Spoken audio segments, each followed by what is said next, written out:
आदर्श भी हो। भारत का गांव यानी जहां परंपराएं भी हो और प्रगतिशीलता भी हो।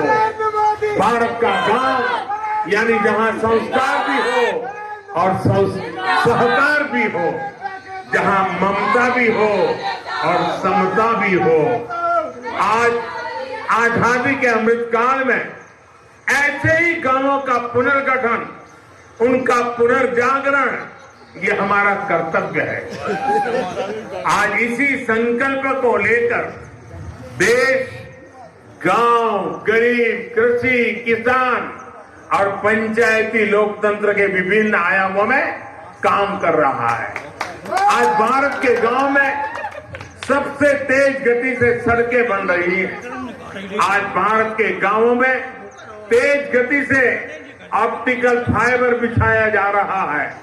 आज भारत के गांवों में तेज गति से घर बन रहे हैं, एलईडी स्ट्रीट लाइटें लग रही हैं। शहरों के साथ साथ हमारे गांव में भी विकास के हर मार्ग पर कदम से कदम मिलाकर के चले, ये नए भारत की सोच भी है और नए भारत का संकल्प भी है। आप सोचिए, क्या किसी ने कल्पना की थी कि एक दिन खेती से जुड़े मुश्किल से मुश्किल काम अब ड्रोन के जरिए से भी होना शुरू हो जाएगा?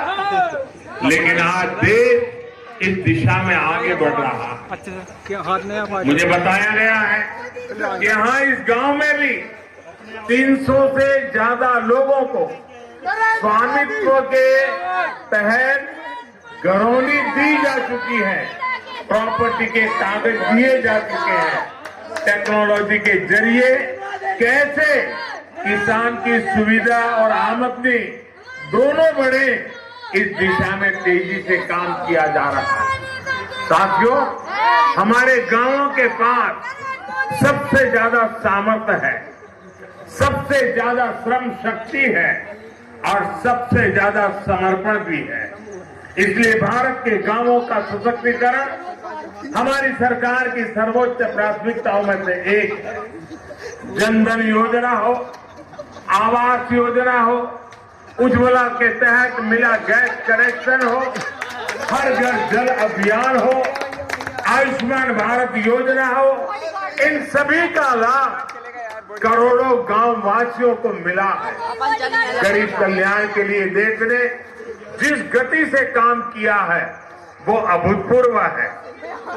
अब देश का एक लक्ष्य है हर योजना का 100% लाभ 100% लाभार्थियों तक पहुंचाना, यानी 100% सशक्तिकरण। न कोई भेदभाव, न कोई फर्क, यही तो सामाजिक न्याय है। समरसता और समानता का बाबा साहब का यही वो सपना था जिसे आधार बनाकर उन्होंने हमें हमारा संविधान दिया था। बाबा साहब का वो सपना आज पूरा हो रहा है। देश उस दिशा में आगे बढ़ रहा है। साथियों, आज का ये अवसर एक और बात के लिए बहुत ऐतिहासिक है और ये बात सभी के लिए नोट करने वाली है, क्योंकि ये देश के लोकतंत्र की ताकत, देश के गांव की ताकत को एक साथ दिखाती है।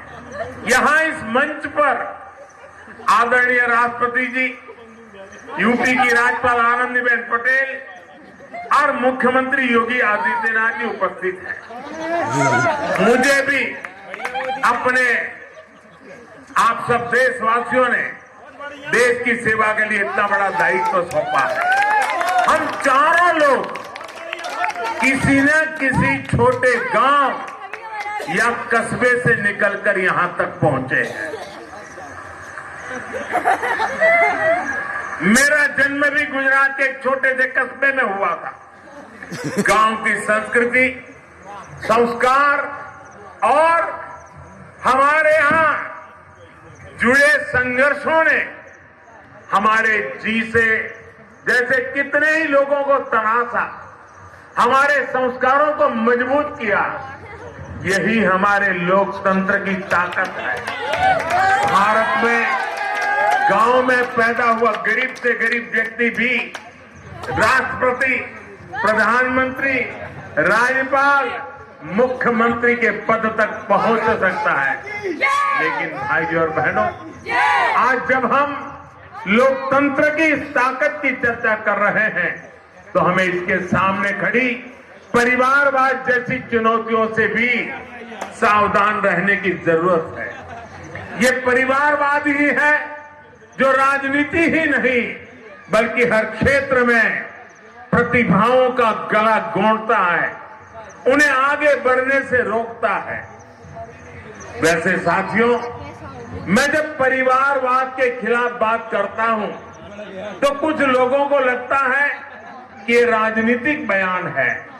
मैं किसी राजनीतिक दल के खिलाफ बात कर रहा हूं, वैसा प्रचार होता है। मैं देख रहा हूं कि जो लोग परिवारवाद की मेरी व्याख्या में सही बैठते हैं वो मुझसे भड़के हुए हैं, गुस्से में हैं।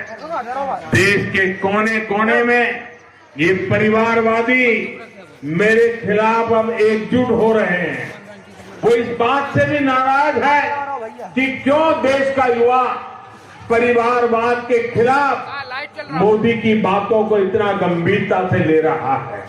साथियों, मैं इन लोगों को कहना चाहता हूं कि मेरी बात का गलत अर्थ न निकालें। मेरी किसी राजनीतिक दल से या किसी व्यक्ति से कोई व्यक्तिगत नाराजगी नहीं है। मैं तो चाहता हूं कि देश में एक मजबूत विपक्ष हो, लोकतंत्र को समर्पित राजनीतिक पार्टियां हो। मैं तो चाहता हूं कि परिवारवाद के शिकंजे में फंसी पार्टियां खुद को इस